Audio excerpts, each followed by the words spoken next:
At the class reunion, my fiancé Juang pulled the school beauty into his arms and made an announcement to the crowd in German.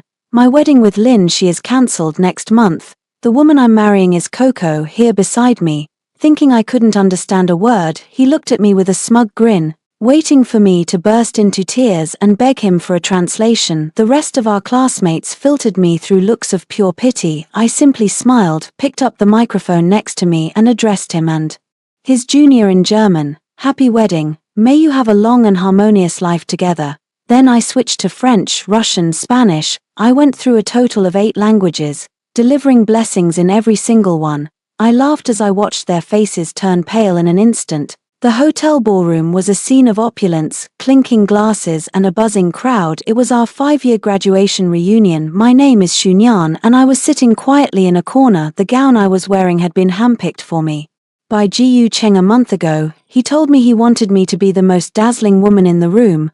Well, he succeeded, except the dazzling one wasn't me, it was Bai Wei standing by his side. Bai Wei, our year's school beauty, was currently clinging to Jiyu Cheng like a vine. Jiyu Cheng stood in the center of the stage, glass in hand. He cleared his throat and the room fell silent. Every eye was on him, including mine. I looked at him, my fiancé. We were supposed to be married next month. There was a look of high-spirited triumph on Jiyu Cheng's face that I had never seen before. He tightened his grip on Bai Wei's waist and raised his glass. His voice boomed through the microphone, filling the hall. It was German. Jiyu Cheng knew I had studied English in college and didn't know a lick of German. He thought announcing it this way was his version of giving me a dignified exit. He looked at me with a hint of contemptuous pride, as if he were admiring an old piece of junk he was about to toss out. Today I have an important announcement to make. The wedding originally planned between myself and Xunyan is cancelled. As he spoke, our classmates instinctively looked toward me. Their eyes were filled with sympathy and compassion. As if I were a puppy being publicly abandoned by its owner, Bai Wei snuggled into Jiyu Cheng's chest, a winner's smirk playing on her lips. Jiyu Cheng paused, savoring the spotlight. He held up Bai Wei's hand like a prized trophy. Next month, I will be marrying the lady beside me, the beautiful Bai Wei. After finishing, he gave Bai Wei's forehead a soulful kiss. The room erupted in a hushed roar. No one understood the German, but everyone understood that gesture. Jiyu Cheng's gaze landed on me again. He was waiting for me to break down, to cry, to rush up and demand to know what he had just said. That way, he could repeat those cruel words in Chinese with the most innocent tone imaginable. The whispers of our classmates began to prick at me like needles. Oh my God, what does Jiyu Cheng mean by this? Isn't that Bai Wei next to him? Xunyan is right there. This is so awkward. Is he backing out of the wedding in public? I didn't move. I even gave him a small smile. Then I picked up my red wine and took a light sip. Under the stunned stares of Jiyu Cheng and Bai Wei, I stood up and walked toward the stage. I took the other microphone from the MC. Facing them, I gave a slight elegant bow, the perfect lady. Then my voice rang out, clear and cold. Happy wedding, may you have a long and harmonious life together. I said it in German. The smile on Jiyu Cheng's face froze instantly. Bai Wei's smug expression turned into a mask of shock. The room went dead silent. The classmates who had been pitying me now had their eyes wide with disbelief. I didn't stop looking at their ghostly pale faces. I switched languages. French, congratulations on your marriage. I wish you both endless happiness. Russian, congratulations on your union. May you grow old together. Spanish, congratulations on your wedding. Wishing you 100 years of harmony. Italian, Portuguese, Japanese, Korean. I used 8 languages in total. I turned the most beautiful blessings into the loudest slaps, stinging their faces. The entire ballroom was so quiet you could hear a pin drop.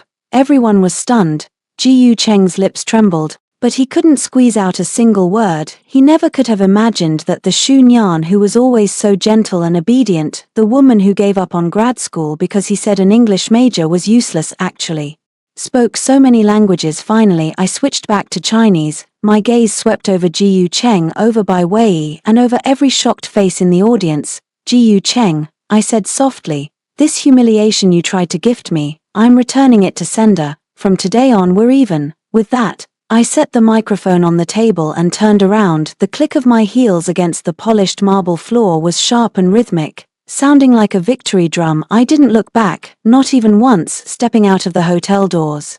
The night breeze hit my face with a refreshing chill. I hailed a taxi. After giving the driver the address, I leaned against the window watching the neon lights blur past. Tears eventually betrayed me and rolled down my cheeks. They weren't for Ji Cheng, they were for the 8 years of my youth that had just died. From my sophomore year until now 8 years, the most important time of my life had been branded with Ji Cheng's name. I used to think we were a fairy tale. I didn't realize we'd end as a joke. The driver glanced at me in the rearview mirror and handed me a tissue. Rough breakup, kid. I took the tissue and thanked him. It's not a breakup. I wiped my eyes and looked at my reddened reflection in the mirror. It's a rebirth. I returned to the apartment Ji Cheng and I shared. It used to be my sanctuary. Now it just felt like a cruel irony. Our massive wedding photo still hung on the living room wall. In the photo, I was beaming with happiness, and his eyes were full of doting affection. I climbed onto a stool and took the photo down. It was heavy, just like the 8 years of emotions that had been suffocating me. I dropped it on the floor, and the glass frame shattered into a million pieces, just like my heart. Then, I pulled out my phone and opened WeChat. I found the family and friends group we had set up for the wedding. I sent a message to all our friends and family. This is Xunyan. Due to a breakdown in our relationship, Ji Cheng and I have decided to cancel next month's wedding. I will return any gift money received one by one. I apologize for any inconvenience. I didn't wait for a single reply. I left the group immediately. Then, I opened Ji Cheng's profile. Blocked, deleted, one smooth motion. Next, I went into the walk-in closet. Half the clothes were mine, the other half were his. I pulled out several large suitcases and threw every single thing belonging to Ji Cheng inside. His suits, his ties, his watches, his sneakers. I even packed the professional books he kept at my place. Everything. Finally, I took a velvet box from the nightstand. Inside was the diamond engagement ring he gave me when he proposed. 1 carat. Back then, he told me I was the most brilliant diamond in his life. I looked at the ring and laughed. Then, I tossed it onto the pile of packed luggage by the door. I sent Ji Cheng one last text. Your things are at the door. You have 1 hour to pick them up. After that, I'm treating them as trash. After sending it, I blocked his number too. The world finally felt quiet. I went into the bathroom and took a long hot shower. As I came out wrapped in a towel, my phone rang. It was an unknown number. I picked up. A shrill female voice pierced through the line. Xunyan, have you lost your mind? It was Ji Cheng's mother, Ju Yalan. She had never liked me, thinking I came from too small a family to be worthy of her exceptional son. Auntie, I don't think we have anything to talk about, I said calmly. How dare you throw A Cheng's things out? How dare you unilaterally cancel the wedding? You've humiliated the Ji family, Ju Yalan screamed over the phone. I moved the phone a bit further from my ear. I'm not the one who brought shame to the family, I said. It was your precious son who announced he was marrying another woman in front of everyone at a reunion. Nonsense. A Cheng was just momentarily confused. As his fiancé, you should be more broad-minded and give him a chance to make amends. A chance? I laughed. Auntie, are you that naive, or do you just think I'm stupid? Xunyan, let me tell you something. Don't you dare be ungrateful. Our A Cheng paid the down payment for that apartment you're living in. If you dare break up with him, get your things and get out of that house right now. She finally revealed her true goal. The apartment I bought with Ji Cheng for our marriage. It's in a great location, 3 bedrooms, 2 living areas, about 1,500 square feet. Ji Cheng handled the down payment of 500,000 yuan, but I've been the one paying the mortgage every single month. Both our names are on the deed. Ju Yalan thought she could use this house to keep me under her thumb, just like she's done countless times in the past. Too bad for her. I'm not the same person I used to be. Auntie Ju, I said slowly, a hint of a smile in my voice. You seem to have forgotten that I've been the one paying the mortgage this whole time, and I have the records for every single transfer. As for that down payment, are you absolutely sure not a single cent of that 500,000 came from me? On the other end of the line, Ju Yalan's breath hitched sharply. What do you mean by that? My smile widened. You'll find out soon enough. Oh, and I almost forgot to mention, I've already contacted my lawyer. I'll see you in court. Without waiting for a response, I hung up. After ending the call with Ju Yalan, I let out a long deep breath. It felt as if a massive weight had finally been lifted off my chest. I knew the war had only just begun, but I was no longer the defenseless, vulnerable Xunyan who could be pushed around for The past 8 years I had sacrificed far too much for Ji Cheng. I was originally a top student in the German department, a national scholarship recipient with the highest GPA in the program. In my senior year, I received an exchange offer from Heidelberg University in Germany. It was the dream destination for every German major, but Ji Cheng told me he didn't want a long-distance relationship. He was afraid I'd have a change of heart once I went abroad. He held me and begged me to stay for him. I tore up that offer. After graduation, I landed a high-paying translation job at a foreign firm. Ji Cheng said again that a girl shouldn't work so hard, that being too busy would hurt our relationship. For him, I quit that job and took a quiet administrative role at a private company. My salary was cut in half, but it gave me plenty of time to spend with him. When he started his business, I gave him all my savings to support him. When he pulled all-nighters, I stayed up with him. When he had business dinners, I was home preparing meals for him. I thought my sacrifices would lead to a happy future. Now I see it was all just wishful thinking. What Ji Cheng wanted was never a partner to stand by his side.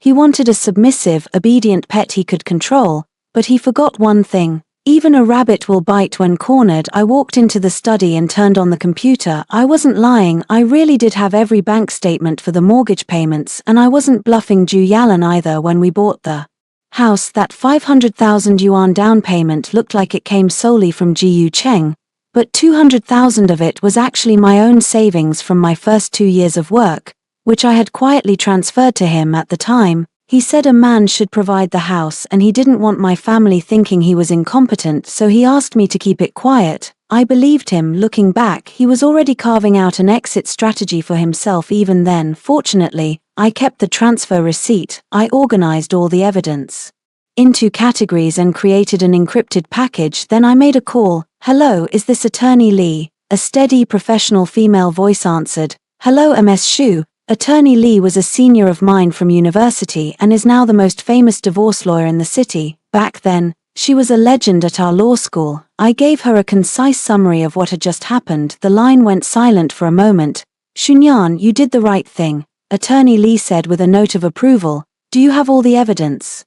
"Every bit of it." "Excellent, send everything to my email, I'll handle the rest." "Thank you, senior." "Don't be silly, don't mention it." She laughed. "I told you a long time ago, men can't be relied on. Only your career and your money are truly yours. You just wouldn't listen. It's not too late to wake up now. By the way, I think there's something you might be interested in." "What is it?" "Ji Cheng's company has been bidding on a major project lately.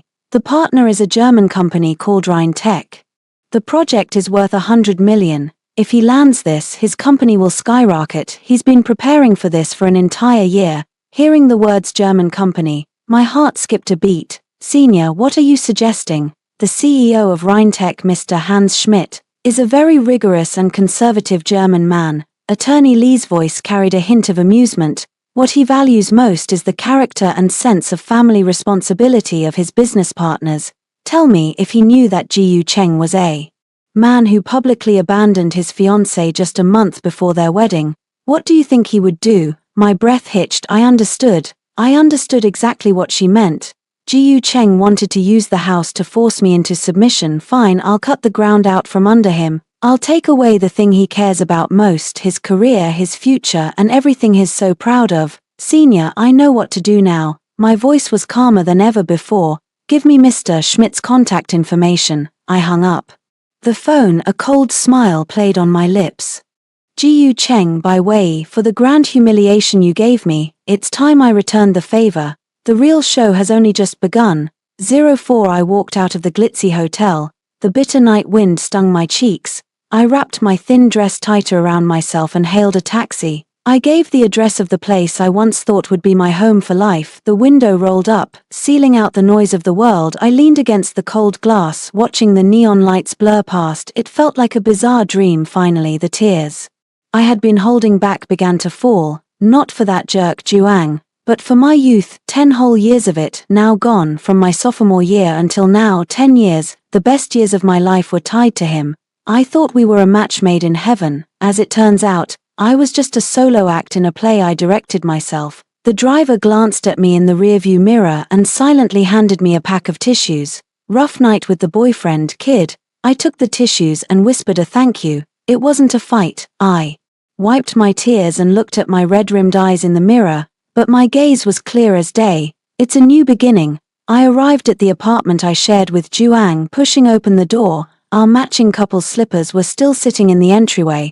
On the wall hung the massive wedding portrait we had taken just last month. In the photo, I was beaming, radiating happiness. He looked at me with doting, tender eyes. It was all so beautiful and so pathetic. I climbed onto a chair and struggled to pull down the heavy frame. It was so heavy, just like the weight of the emotions I'd carried for 10 years, suffocating me. I let go with a deafening crash. The glass frame shattered into 1,000 shards. Just like my heart, I took out my phone and opened WeChat. I found the group chat created for the wedding guests. People were still excitedly discussing wedding details for next month. Expressionless, I typed out a message. To all our friends and family, Lin Shi have decided to cancel the wedding next month. Due to an irreconcilable breakdown in my relationship with Mr. Juang, I will be returning all gift money individually. I deeply apologize for the inconvenience. I hit send. I didn't stick around to see the shock or the questions.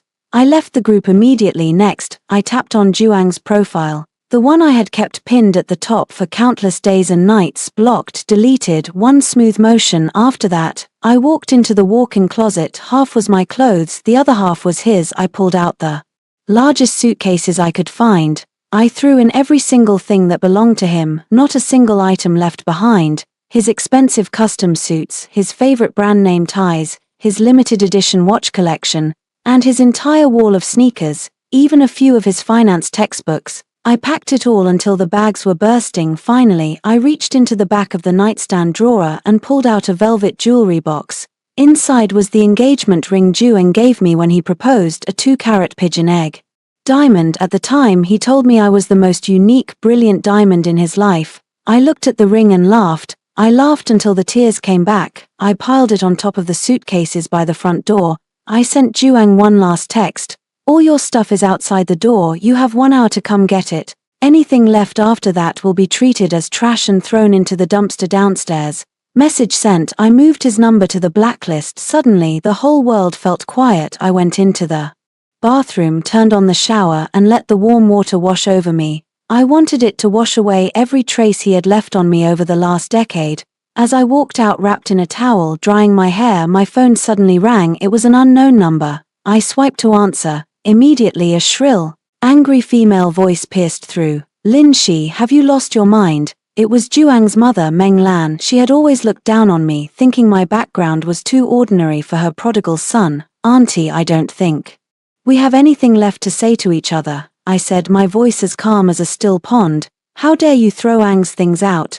What right do you have to unilaterally cancel the wedding in front of the whole family? You've completely humiliated the Ju family. You ungrateful woman. Meng Lan was shrieking hysterically. I pulled the phone away from my ear and rubbed it. I wasn't the one who caused the humiliation, I said flatly. It was your wonderful son who announced he was marrying another woman in front of hundreds of former classmates. Nonsense. And was just momentarily confused. As his fiancé, you should be broad-minded and give him a chance to fix his mistake. A chance? I felt as if I'd just heard the world's biggest joke. Auntie Meng, are you that naive or do you just think I'm that stupid? Lin Shi, I'm warning you, don't push your luck. The down payment for that apartment you're living in was paid by our Ang. If you dare break up with him, you get your things and get the hell out of that house immediately. She finally bared her sharpest fangs. The apartment, a 2,000 square foot luxury flat located in the city's prime Golden District.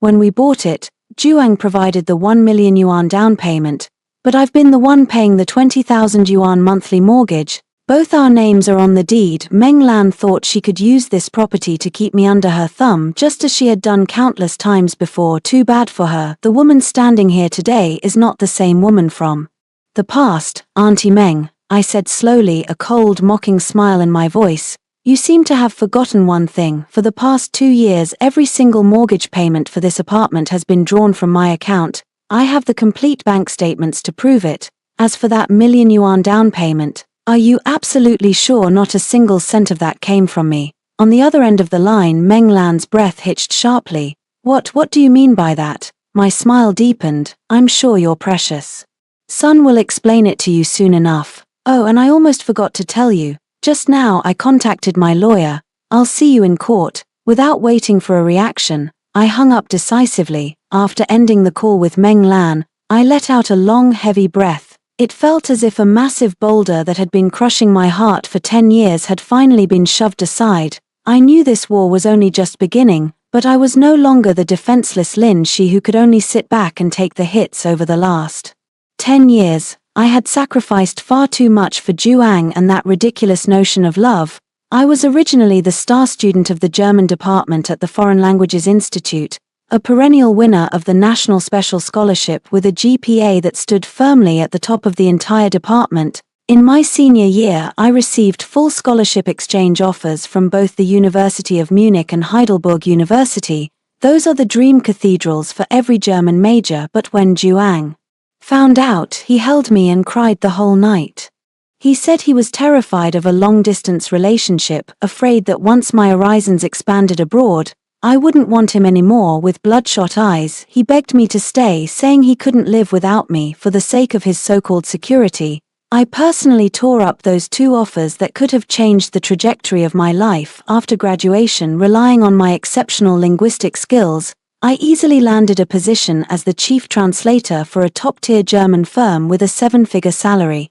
But then Juang said a woman shouldn't be so driven, that being too busy with work would damage our relationship. He said he loved the feeling of me being at home, cooking for him. I resigned from that promising career and took a mindless administrative job at a small private firm. My salary shrank to 1/10 of what it was, but it gave me plenty of time to cater to his every daily need. When he started his business, I took all 500,000 yuan of my savings and gave it to him without a second thought. When he stayed up late working on projects, I stayed up all night with him researching data and translating. When he had to entertain clients, I handled all the arrangements beforehand and quietly looked after him when he came home drunk.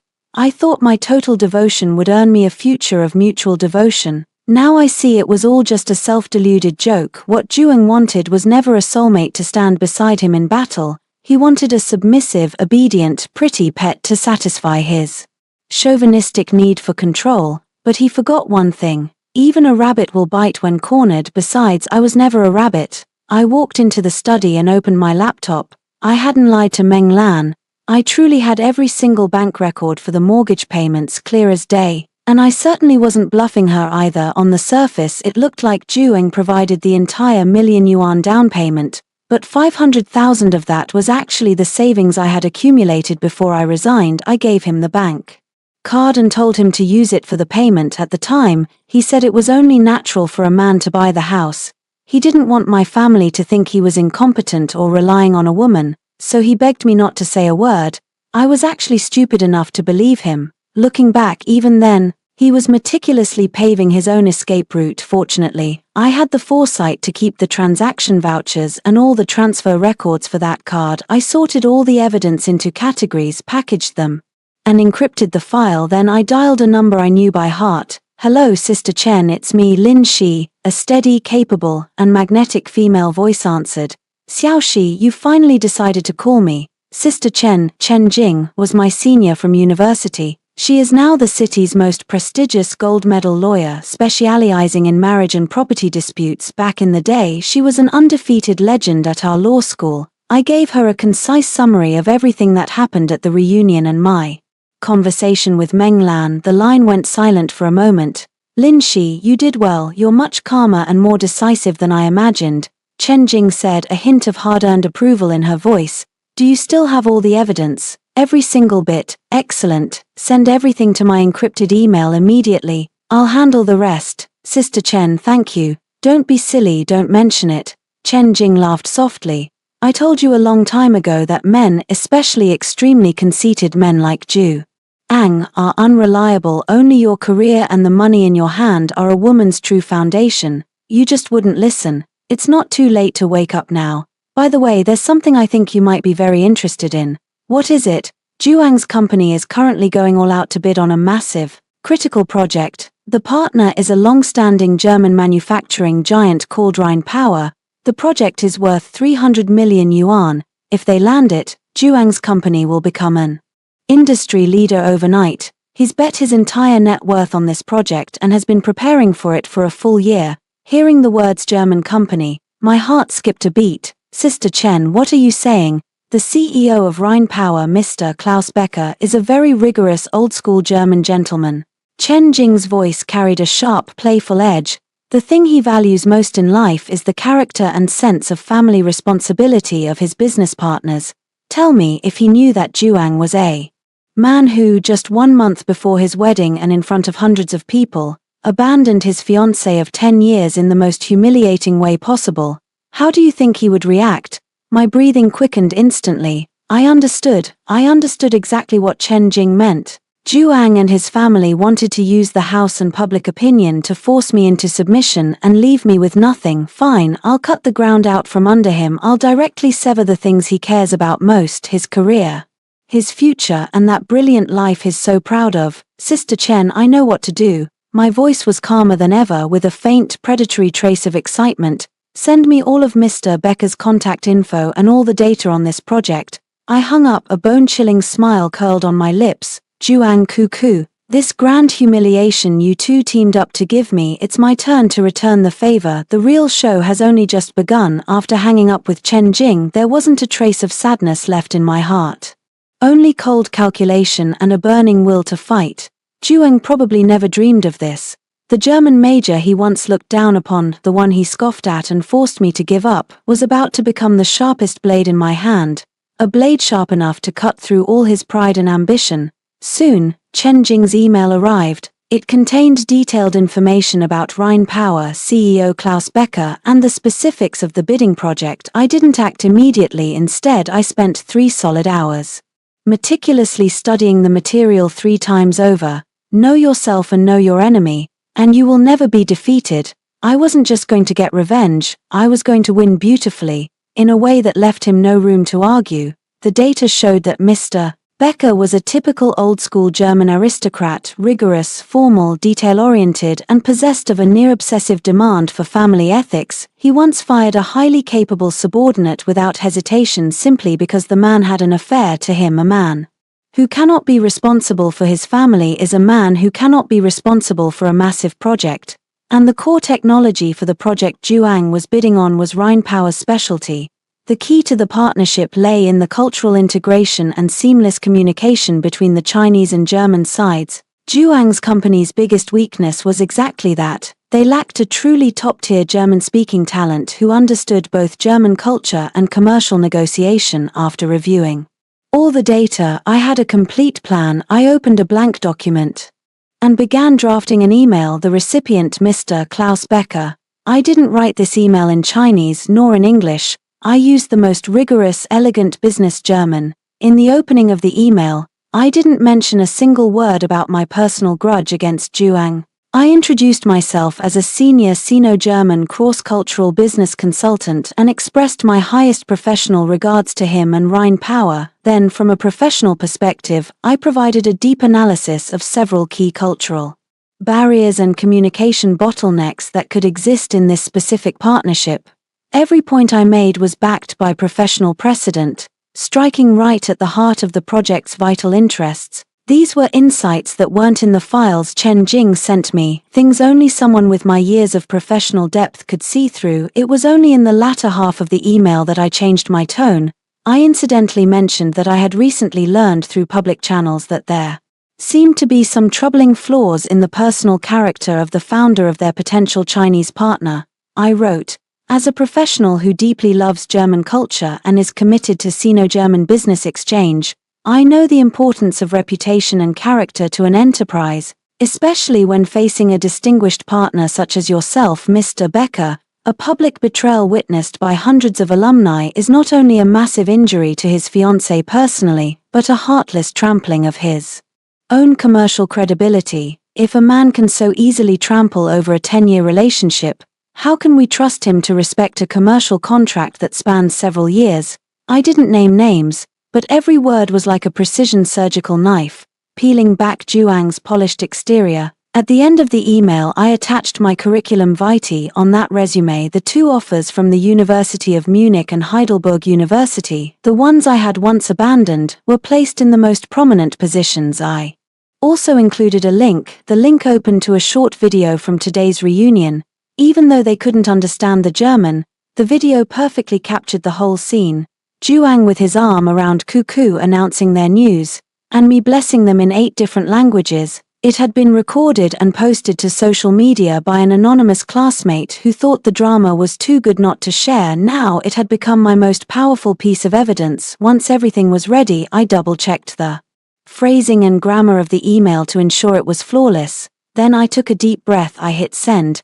As the notification message sent popped up on the screen, the first smile of my revenge spread across my face. Juang, this humiliation you handed me, consider it returned, but this is only the beginning. The real show is just getting started. The moment the email sent successfully, the last lingering attachment in my heart vanished into thin air. In its place was a sense of calm and resolve I had never felt before. I shut my laptop and walked over to the floor-to-ceiling window in the living room. Outside, the city lights sparkled like a river of stars.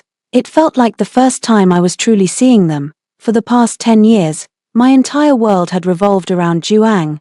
His moods were my weather forecast. Now, I had finally stepped out of that cramped little world. My phone alarm went off. The 1-hour deadline I gave Juang was up. That pile of trash at the door, the physical remains of 10 years of my youth, was still sitting there. He hadn't come. I wasn't surprised. With Juang's bone-deep arrogance, there was no way he would bow down to an ultimatum I set. He probably thought I was just throwing a tantrum. He assumed that, just like all our fights in the past, if he gave me the cold shoulder, I'd eventually cave, drag his things back inside, and beg for his forgiveness. Too bad for him. He was dead wrong. I picked up my phone and called the building's property management. Hello, security department, this is the owner of Unit 18, Building 1.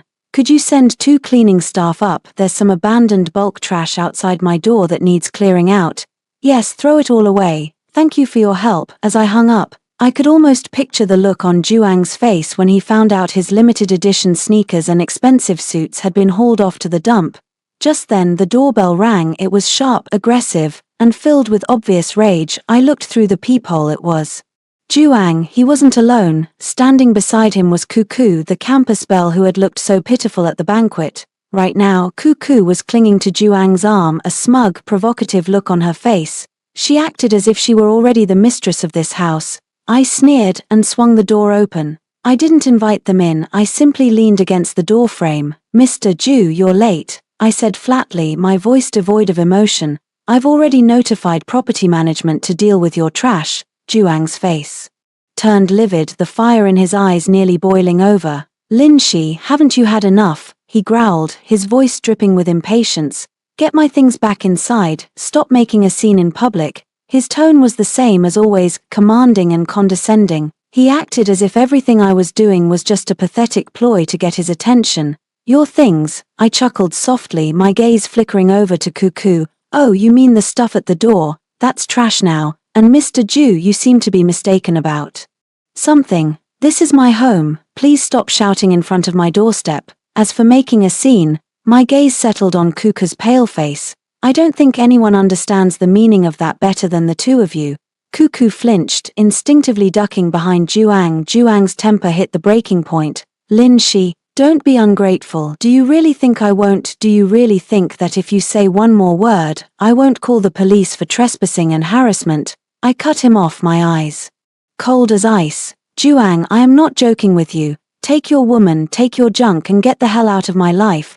Between us there is nothing left but a courtroom. I finished and stopped looking at him. Right on cue, the cleaning lady from property management arrived pushing a massive trash cart. Miss, is this the stuff? Yes, I nodded, my voice much warmer. I'm sorry for the trouble, please take it all away. You got it. The lady started tossing the expensive suits and boxes into the cart.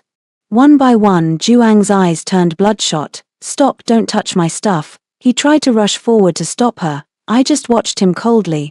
Juang, if you cause a scene here today, I'd be happy to let all the neighbors come out and enjoy the glorious history of you and the lady beside you. He froze. He stared at me with pure venom and disbelief. He couldn't wrap his head around the fact that the Lin Shi who had been his obedient shadow for 10 years could become so unrecognizable, so ruthless. Finally, he squeezed a sentence out through gritted teeth.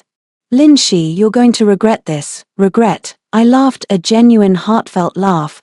The only thing I regret is not seeing your true colors 10 years ago when I first met you. Right now I just feel lucky. With that I gave them no further chance. Slam, I shut the door. I locked those two disgusting people and 10 years of my youth on the other side. As the noise from the hallway faded, the world became silent. I leaned against the door, listening to Juang and Cuckoo's frantic cursing outside as they scrambled to rescue their belongings from the trash cart. A cold smile remained on my lips. I had fired the first shot of this war, and I had won, clean and simple. The next 2 days were quiet.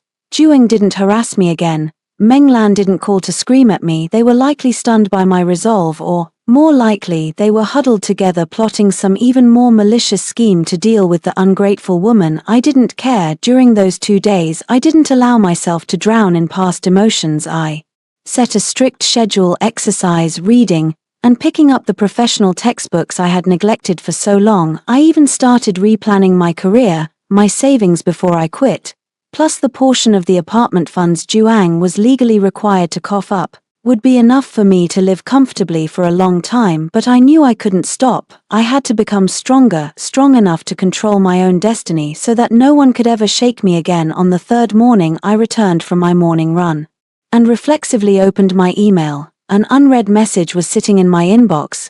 The sender's name made my heart leap. Klaus Becker, the CEO of Rhine Power, the man known for being rigorous and conservative. He had replied.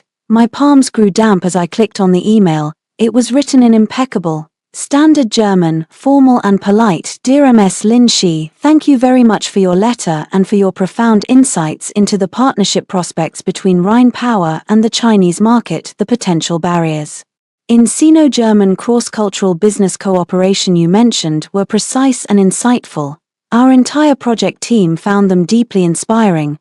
We have a high degree of appreciation for your professional expertise in the field of cross-cultural communication. Regarding the personal character issues of our potential partner mentioned in your letter, we take this very seriously. Rhine Power has always believed that a stable and responsible personal life is the cornerstone of long-term commercial trust. Your warning was of vital importance to us. We have decided to re-evaluate all candidate enterprises for this partnership. Furthermore, we are very interested in the exceptional background displayed in your CV, particularly your profound understanding of German culture and your outstanding linguistic abilities. This Friday at 3:00 p.m., I will be holding final meetings with representatives from the candidate companies at our Shanghai headquarters. I cordially invite you to attend this meeting as a special cultural consultant. We believe your professional opinion will be of great assistance in helping us reach the correct final decision. We look forward to your presence. Best regards, Klaus Becker, Global CEO, Rhine Power.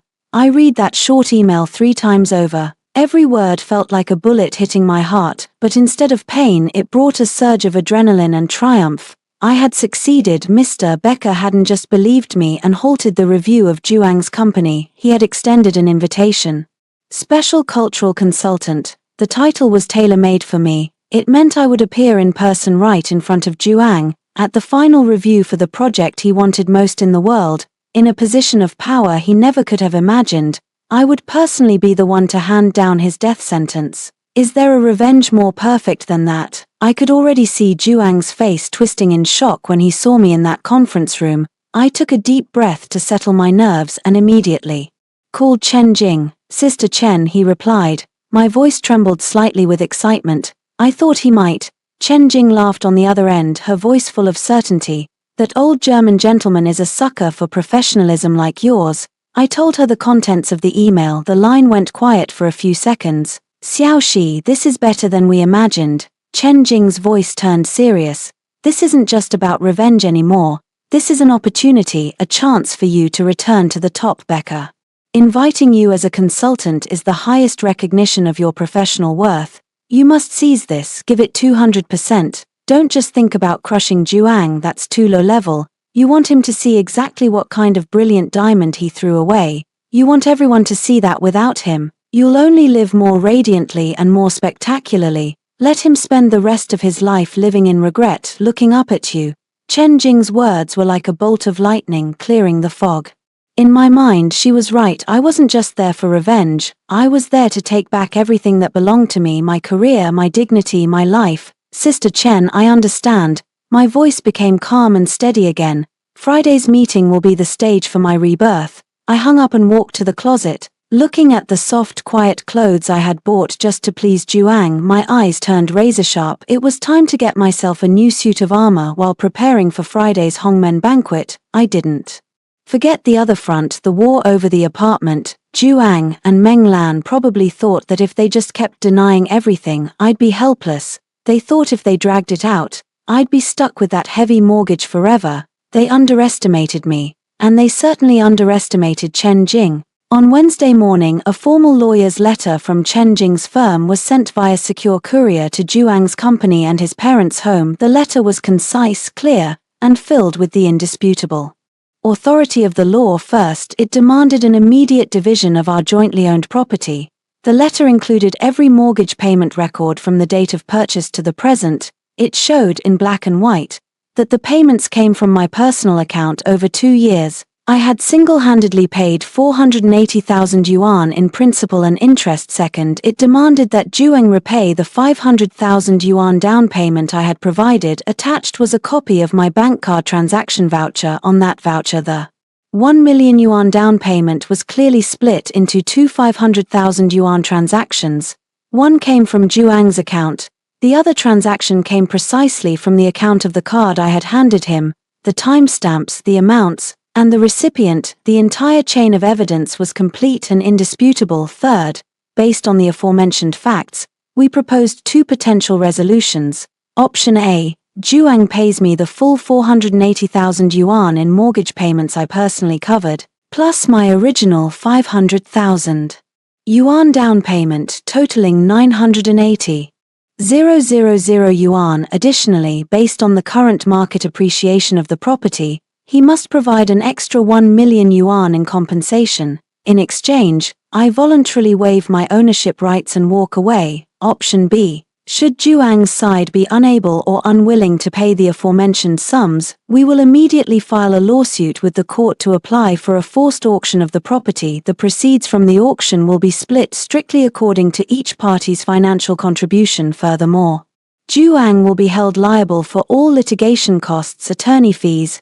and emotional distress damages caused by the cancellation of the wedding due to his personal misconduct. The end of the letter was written in bold, heavy typeface. Mr. Juang is granted 48 hours from the receipt of this letter to provide a definitive response, otherwise we will proceed directly with legal action. This lawyer's letter was like a precision-guided missile. It completely obliterated any lingering illusions of a lucky break held by Juang and Meng Lan.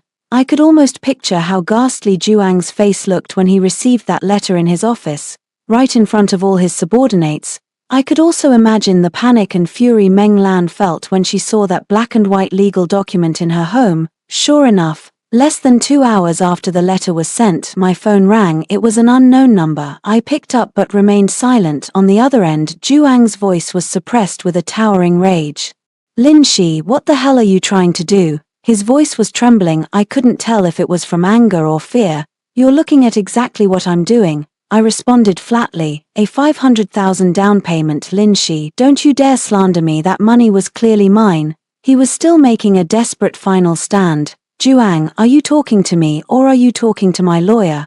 I let out a soft chuckle. Save all your excuses for the courtroom. See if the judge believes your empty denials or my black and white bank vouchers. The line went dead silent. After a long pause he spoke again, a trace of barely perceptible pleading in his voice.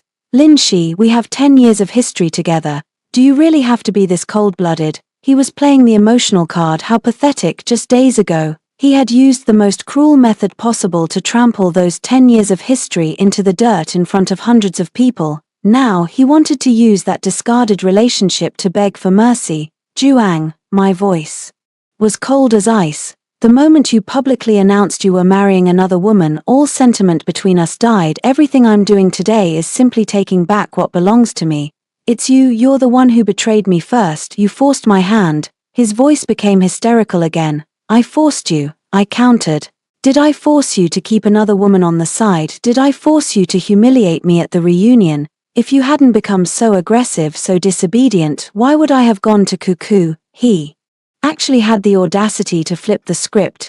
Cuckoo is so gentle, so considerate, she listens to everything I say, not like you. Look at yourself right now, you're acting like a lunatic. Listening to his ranting, I felt a sudden surge of nausea, so, in his mind, my independence and clarity were disobedience, my resistance and self-respect were aggressive. I was done saying a single word to this man. Juang, my patience is limited, pick option A or option B if I or my lawyer haven't heard from attorney Chen Jing in 48 hours. Well, congratulations, I'll see you in court. I hung up and blocked the number immediately. There was no room left for negotiation in this war. I wanted a total victory, be it emotional or financial. I wouldn't let him take advantage of me for 1 second longer. Thursday afternoon was bright and sunny. I gave myself half a day off. My destination was Plaza 66, the most high-end luxury mall in the city center. Chen Jing was right. Friday's meeting was my stage and my battlefield. I needed a suit of armor, not to please anyone, but to arm myself. I walked into a brand I had previously only dared to look at through the window, Armani. Juang once said the clothes here were too sharp, too aggressive. He said they didn't suit a gentle woman like me. He claimed I should wear Chanel tweeds or Dior tulle, like a delicate flower that needed careful tending. Now I realized he was just afraid of me showing any edge. He was afraid of me becoming someone he couldn't easily control. Good afternoon, how may I help you? A meticulously made-up sales associate greeted me with a smile. Her eyes lingered on me for a split second. I was dressed casually today, white t-shirt, jeans, and sneakers. My entire outfit probably cost less than a fraction of a shirt in this store. But her smile held no judgment, only perfect professionalism. I'm looking for a suit suitable for an important business meeting, I said, my voice steady and certain. Of course, this way please, she led me to the formal wear section. My eyes scanned the rows of exquisitely tailored suits.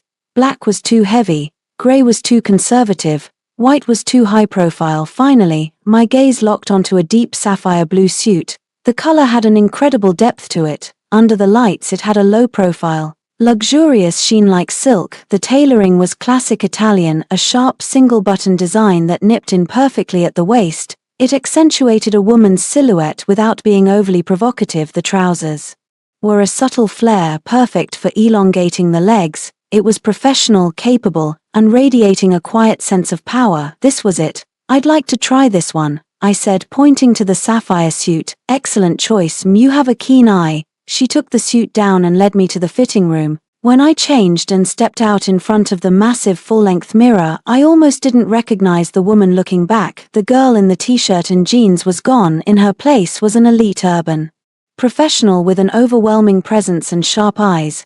The sapphire blue suit framed my body perfectly, making me look tall and commanding.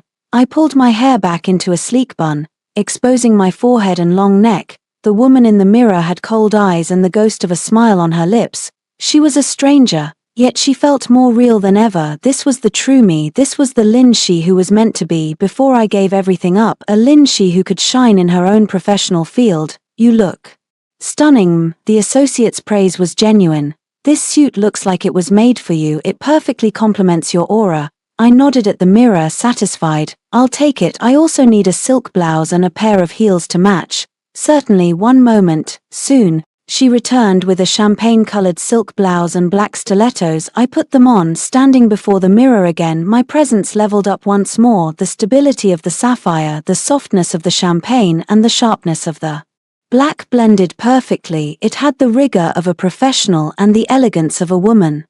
This outfit was enough to handle even the most grueling business environment. Wrap it up, I said, taking out my bank card while the associate was packaging my purchase. I received a call from Chen Jing. Found your battle armor yet? She asked with a laugh. Just did. A sapphire blue suit from Armani. I replied, oh, nice, you've got good taste. Chen Jing approved. Sounds like you're truly ready. By the way, one more thing, at that meeting on Friday, you aren't just a consultant. Treat yourself as one of the hosts of Rhine Power. Don't show a hint of hesitation. Every point you make is for the sake of your company finding the right partner. Bring out your inner queen. Let them all see who's really in charge. I understand, Sister Chen. I took a deep breath, my gaze hardening. Thank you. Don't thank me yet. Chen Jing paused. Oh, By the way, there's movement from Juang's side. His lawyer just contacted me. They've agreed to option A. I blinked. Option A, paying me 980,000 for the apartment plus an extra million in compensation, a total of 198 million yuan. I didn't expect him to cave so quickly. He's probably scared. Chen Jing sneered over the phone, scared that a real lawsuit will tank his 300 million yuan project. He thinks he can pay his way out of this disaster, that once the check clears we're even. He thinks this will make Friday's meeting less awkward. How naive. Hearing Chen Jing's words, my smile grew colder. Did he think money could erase everything? Did he think 198 million could buy back my 10 years of youth and that earth-shattering humiliation? He was wrong, dead wrong. I would take the money, of course it was my due. But the revenge, I wouldn't stop for a second. The gift I had for him at Friday's meeting would only be heavier now. I got it, Sister Chen.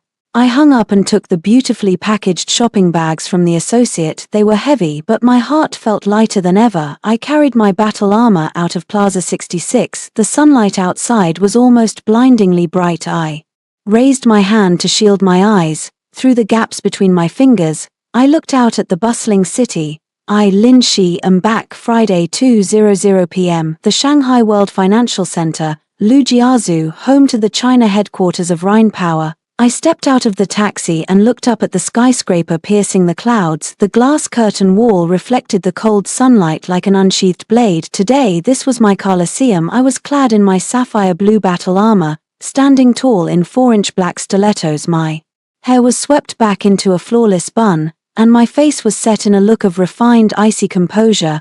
My lipstick was the classic Dior 999 True Red, my weapon of choice. As I entered the building, the air was thick with the scent of money and the elite. Everyone was in a hurry, expressions grim. Following the instructions in the email, I made my way to the 78th floor. The moment the elevator doors slid open, the massive silver logo of Rhine Power greeted me. The receptionist was a blonde-haired, blue-eyed German woman. Seeing me, she flashed a practiced professional smile. Guten Tag, kann ich Ihnen helfen? Good day, how may I help you? Guten Tag, I replied with a smile. Ich bin Lin Shi, ich habe einen Termin mit Herrn Becker 15 Good day, I am Lin Shi. I have a 3:00 p.m. appointment with Mr. Becker. Hearing my fluent authentic German, a flash of pleasant surprise crossed her eyes. Her attitude shifted instantly to one of heightened warmth and respect. Frau Lin, herzlich willkommen. Ms. Lin, a very warm welcome. Herr Becker wartet Sie bereits. Bitte folgen Sie mir. Mr. Becker is already expecting you, please follow me. She personally led me through the spacious, sun-drenched office. The interior design was quintessential German minimalism, calm, restrained, and filled with a sense of order. She brought me to the door of a grand conference room and pushed open the heavy frosted glass door. Frau Lin, bitte, Ms. Lin, please. I nodded in thanks, took a deep breath and walked in. Several groups of people were already seated inside. The atmosphere was thick with tension and suppressed anxiety. These were likely the other candidate companies for the final bid. Everyone was decked out in their best suits, sitting bolt upright. My gaze locked onto one group instantly, or rather it locked onto one person, Juang. He was sitting on the right side of the conference table, leaning over to whisper something to his vice president. He was wearing an expensive suit, his hair slicked back perfectly. He still maintained that successful elite persona, as if the ugliness at the reunion a few days ago and the pathetic scene at my front door had never happened. Perhaps my gaze was too intense. Sensing something, he suddenly jerked his head up. The moment he saw me, the composure and confidence on his face froze, then shattered. In its place was sheer shock and a terror he couldn't hide. His pupils constricted sharply and his mouth hung slightly open like a fish out of water. His VP was still talking to him, but Juang couldn't hear a word. In his world there was only me, the Lin Shi he had never seen before, radiating a powerful presence in a sapphire blue suit, wearing a bold, aggressive red lip he had always hated, walking toward the center of the room with unhurried, graceful strides. The color drained from his face at a visible speed until he was pale as a sheet. He had probably rehearsed 10,000 scenarios in his head, but not once did he imagine I would appear here like this at the final review of the project he had staked his entire net worth on. The executives around him noticed his loss of composure. They followed his gaze toward me. When they saw me, their faces mirrored his confusion and shock. Some of them recognized me as Juang's gentle and virtuous fiancé. I ignored their searching looks and walked straight to the other side of the table. There sat an empty chair with a nameplate on it in both German and Chinese. It read Special Cultural Consultant Ms. Lin Shi, Spezialberaterin für Kultur, Frau Lin Shi. I pulled out the chair and sat down composedly, placing my leather bag and documents beside me. Throughout the process, I didn't give Juang a single glance. I treated him like an irrelevant stranger. But from the corner of my eye, I could feel his gaze, a look filled with venom and fear, trying to pierce through me. Finally, he couldn't take it anymore. He lunged to his feet, ignoring his VP's attempt to hold him back, and rushed toward me. Lin Shi, he hissed my name through gritted teeth, his voice trembling with a turbulence he couldn't mask. Why the hell are you here? I slowly lifted my eyelids and looked at him. My gaze was as still as a frozen pond, the way one looks at a stranger making a scene. Mr. Ju, I began, my voice not loud but clear enough to carry across the silent room. I believe we are currently in a very serious business environment. If you have personal questions, I suggest we discuss them after the meeting. Furthermore, I paused, a cold, mocking curve touching my lips. Please be mindful of your words and your status.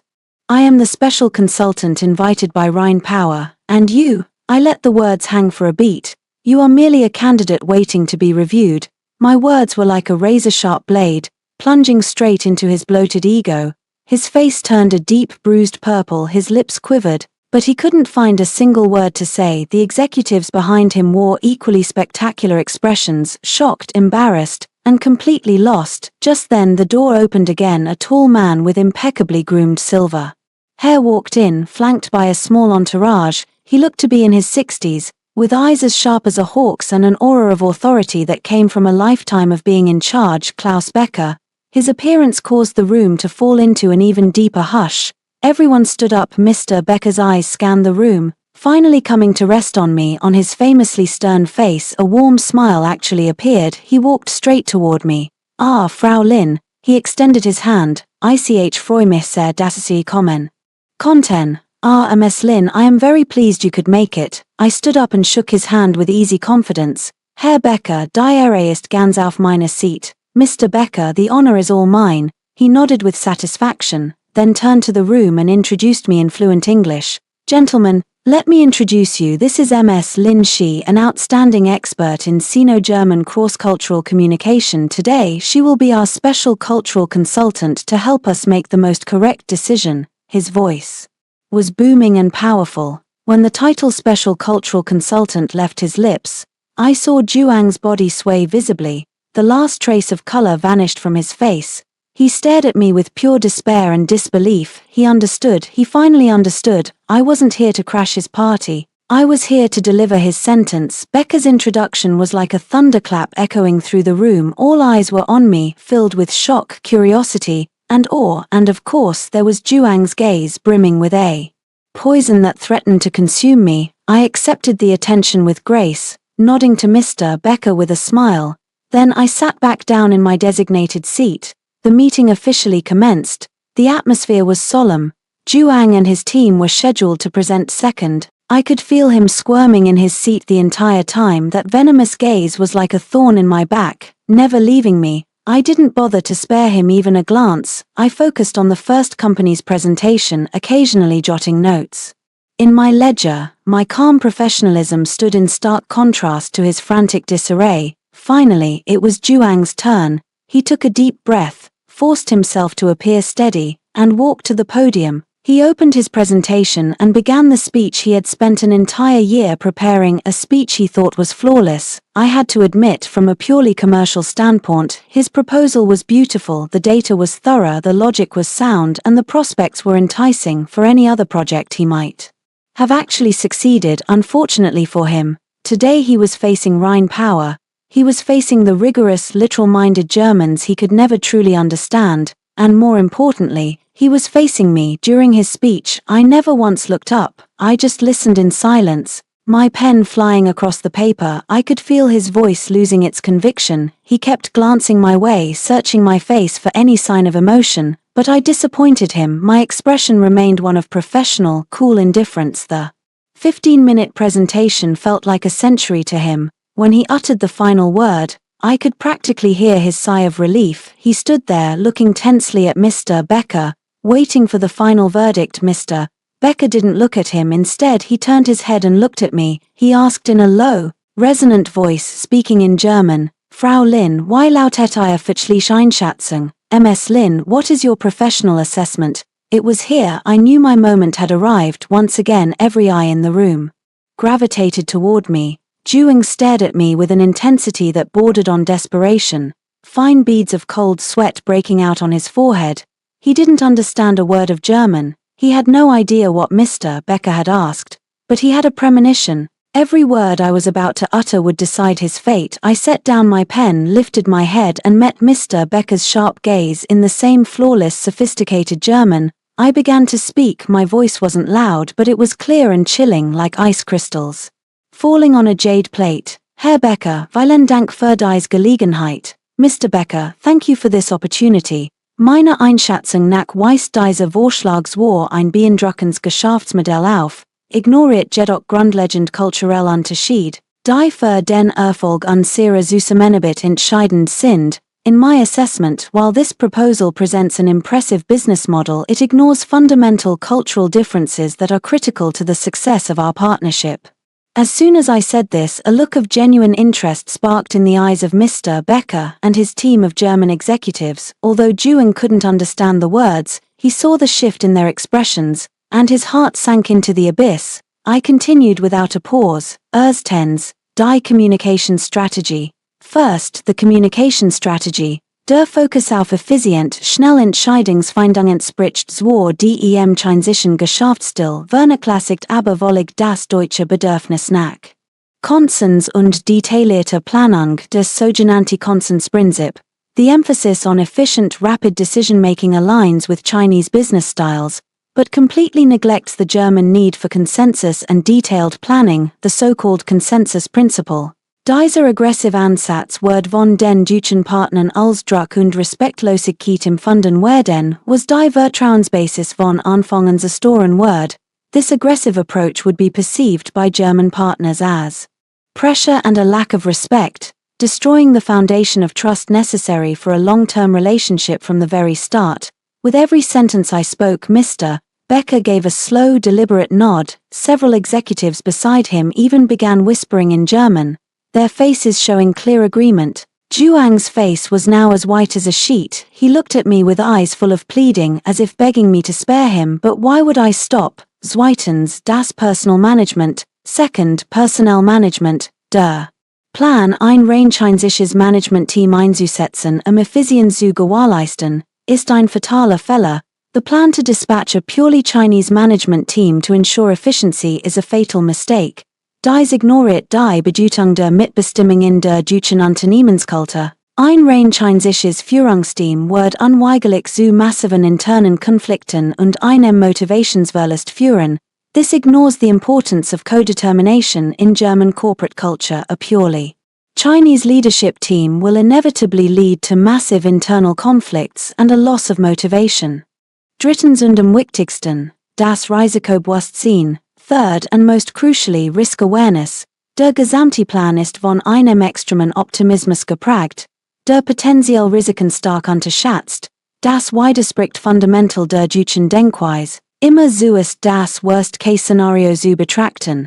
The entire plan is characterized by an extreme optimism that severely underestimates potential risks. This is fundamentally contrary to the German mindset of always considering the worst case scenario first. Ein Partner, der Risiken nicht ehrlich benennt, gilt in den Augen deutscher Unternehmen nicht als vertrauenswürdig.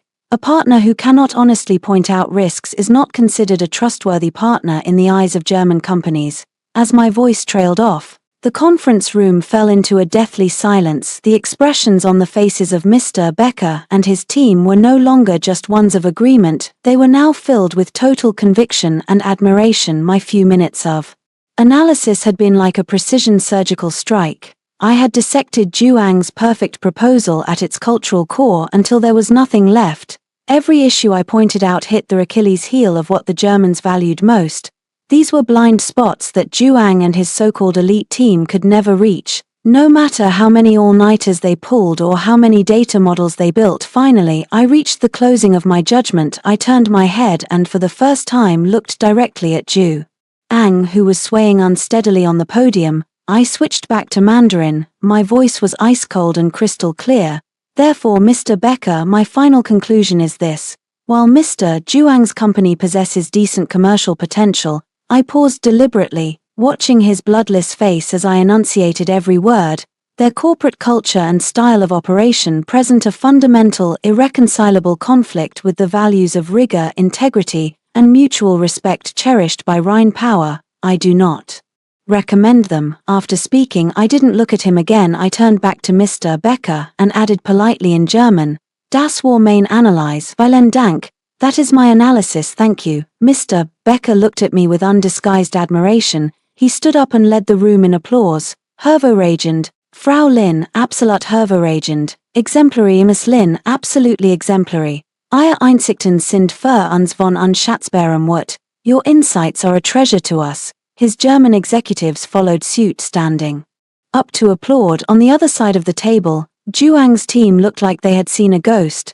Juang himself stood frozen on the stage like a statue that had been hollowed out. He had lost utterly and completely. He had been stripped bare to the very end. He didn't even fully understand how he had been defeated. Mr. Becker turned to Juang, the smile vanishing from his face as his usual sternness returned. He spoke in a toneless English. Mr. Ju, thank you for your presentation. However, as Ms. Lin just pointed out, we believe there are fundamental differences between our corporate cultures.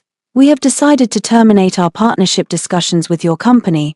I wish you luck in your future endeavors. With that, he made a gesture of please leave, an eviction notice. Direct and merciless, Juang's body jerked violently, nearly collapsing. His VP and colleagues rushed forward to steady him. They gathered their things like a pack of defeated roosters and prepared to slink out of the room. As he passed by me, Juang stopped. He glared at me with bloodshot eyes. Anger was gone, replaced by an endless, hollow bitterness and despair. Lin Shi, he rasped, his voice sounding like a broken bellows. You're so cruel. I didn't even look up. I was already leaning over, smiling as I discussed the technical highlights of the next candidate company with a technical director beside Mr. Becker. He no longer existed in my world. The greatest form of contempt I could show him was total indifference. He and those 10 years were nothing more than an irrelevant page that had already been turned.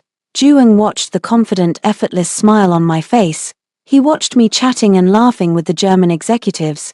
He finally understood what he had lost. He had abandoned a priceless diamond, one he had personally allowed to be covered in dust. A muffled sound, like the low howl of a beast, escaped his throat. Finally, he was half dragged and half carried out of the conference room by his subordinates, out of the courtroom where he had fallen from the clouds into the depths of hell. As the door shut behind Juang, it felt as if an old era had been sealed away. The suffocating smell of gunpowder in the air vanished instantly, replaced by a pure, calm professional atmosphere. Mr. Becker's sternness melted as he turned back to me with blatant praise. Ms. Lin, allow me to express my gratitude once more, he said in German, his voice sincere. You saved Rhine Power from a massive potential mistake today. A company that only knows how to talk big but has zero reverence for a partner's cultural core. No matter how enticing their business model, is destined not to go far with us. I smiled back. You flatter me, Mr. Becker. I was simply fulfilling my duty as a consultant. No, you did far more than that. Mr. Becker shook his head, his sharp eyes seemingly able to peer into one's soul.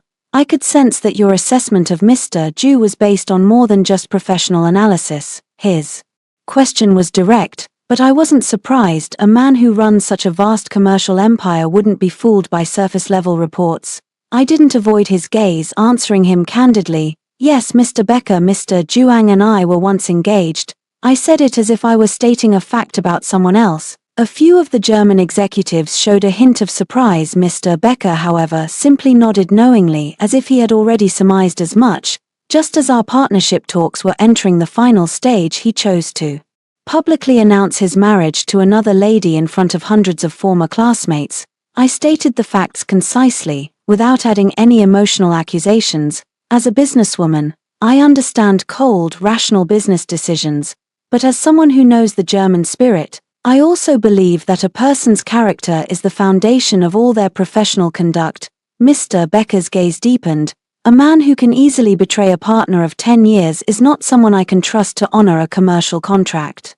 A man who humiliates his former love in the most public and cruel way possible is not someone who understands the true meaning of respect, and trust and respect are the very cornerstones of Rhine Power's relationships. His words carried immense weight, serving as both a final footnote to today's outcome and a reason for my sincere respect toward him and this German family business. This was true entrepreneurship, so my assessment today was both professional and personal. I told him honestly, I admit I had my own motives, but I can also guarantee that every word I said is worthy of the consulting fee Rhine Power paid me, and even more worthy of my professional integrity. My candor seemed to make Mr. Becker admire me even more. He broke into a hearty laugh that echoed through the room. Good, excellent, Ms. Lin, I love your honesty and I admire your professionalism and courage even more. He paused, his tone shifting. Since we have successfully eliminated a wrong option, I would now like to propose a new one I believe is absolutely correct. He looked at me with burning intensity. Ms. Lin Shi, I hereby formally invite you to join Rhine Power. The invitation, though somewhat anticipated, still made my heart skip a beat when it actually came from his mouth. We are preparing to establish a new strategic development department in China, focused on Sino-German cultural integration and business expansion, and I want you to be the Chief Executive Officer of this department. Chief Executive Officer, CEO. This position far exceeded my initial expectations. It was no longer a simple job offer, it was a profound gesture of trust and a vast stage where I could fully realize my ambitions. I looked into Mr. Becker's expectant eyes and at the nodding German executives behind him. I knew then, the Lin Shi who had once willingly clipped her own wings for the sake of love was dead. Standing here now was a brand new version of myself, ready to soar into the highest heavens. I stood up and offered Mr. Becker a slight, respectful bow. Mr. Becker, thank you for your trust. I am deeply honored by your invitation. I accept. Zhuang didn't even know how he managed to leave that cold, towering skyscraper. His mind was a total blank, filled only with a persistent, high-pitched ringing in his ears. Mr. Becker's words, terminate the cooperation negotiation, had been a sledgehammer, smashing his pride, his ambition, and his entire world into dust. And Lin Shi's final look, that cold, mocking gaze as she uttered I do not recommend them, was a poisoned dagger that had left his heart riddled with holes. It wasn't until he sat in the company's business van that he felt as if he were waking from a nightmare. President Zhu, what do we do now? The vice president beside him whispered, his face equally ashen. Shut up. Zhuang roared like a wounded beast. His eyes were bloodshot, the veins on his forehead bulging. He grabbed the thick project proposal from the seat and hurled it violently against the car window. Crash! The heavy stack of papers scattered across the floor. That was the blood, sweat, and tears of his entire team for a full year now. It was just a pile of waste paper. The driver and the VP were terrified into silence, not daring to utter another word. The atmosphere in the car was pressurized, feeling as if it might explode at any second. Back at the office, the news couldn't be suppressed. The failure of the Rhine Power project spread through the company like a plague. Everyone saw Zhuang's hollow, soul-crushed expression. Some of the more perceptive employees had already begun quietly updating their resumes. They all knew that to win this bid, the company had mortgaged almost everything and poured in all its liquid capital. With the project dead, they were likely looking at a broken capital chain, followed by bankruptcy and liquidation. Zhuang locked himself in his office, chain-smoking one cigarette after another. Through the swirling haze of smoke, the scenes from the conference room replayed in his mind over and over. Lin Shi, always Lin Shi. He couldn't wrap his head around it. How could the woman who had been so submissive, the woman who never dared to go west if he said east, suddenly become so unrecognizable and terrifying? That sapphire suit, those sharp and confident eyes, that fluent German that had chilled him to the bone. She was like a nemesis rising from the depths, destroying everything he owned in the most elegant yet lethal way possible. You'll be the one to regret it. He suddenly remembered the harsh words he'd thrown at Lin Shi at the apartment door a few days ago. You'll regret this. How laughable those words seemed now. The person truly drowning in regret was him. His heart was green with it. He regretted ever provoking her, He regretted the stupid, arrogant way he had tried to humiliate her at the reunion. He had thought he was the one in control. He thought that if She left him, she'd be like a fish out of water, unable to survive, but he was wrong. He was the stupid fish, and She was the deep, fathomless ocean he had never truly understood. Just as he was on the verge of a total breakdown, the office door pushed open. It was Cuckoo. She was wearing a pure white dress and carrying a thermal lunchbox. "Ang," she started softly, a timid smile on her face. "VP Wang said you were in a bad mood. I made you the chicken soup you love." She didn't get to finish. Juang snapped his head up, his bloodshot eyes glaring at her with such ferocity and venom that Cuckoo trembled, the rest of her words catching in her throat.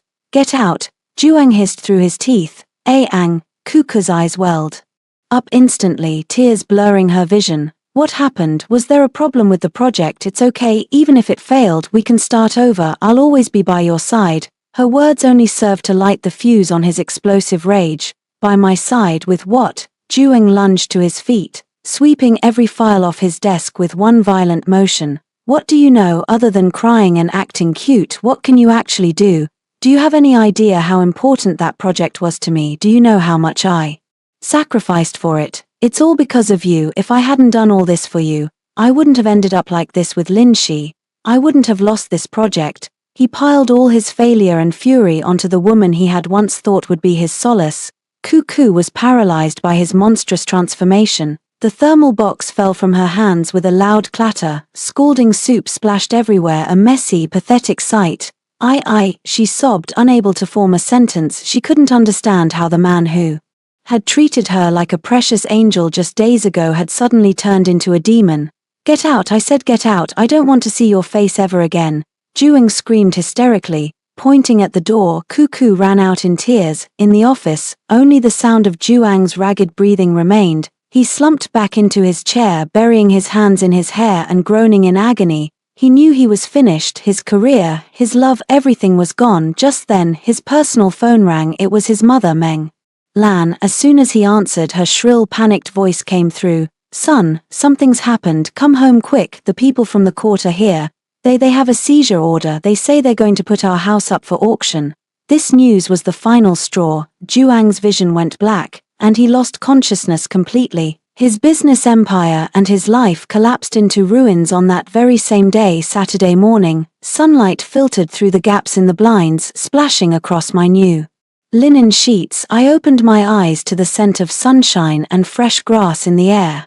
No more oppression, no more resentment. The entire room felt light, airy, and free. I had spent 2 days completely transforming this apartment, which had once been a tomb of suffocating memories.